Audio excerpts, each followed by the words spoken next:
ঝড়ের ব্যাপারে উত্তরপাড়া পৌরসভা থেকে কী সতর্কবার্তা দিয়েছে?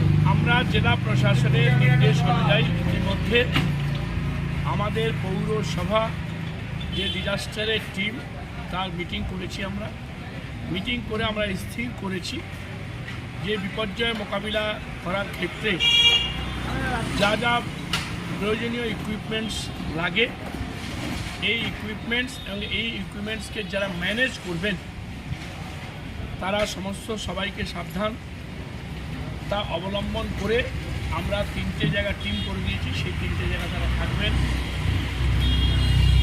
কোটবাগ, ভদ্রকালী, উত্তরপাড়া এবং ভাটলা। যে কোনো সমস্যা হলে শহরের সমস্ত মানুষের কাছে আমাদের আবেদন যে আপনারা 9477255555 এই নাম্বারে আপনারা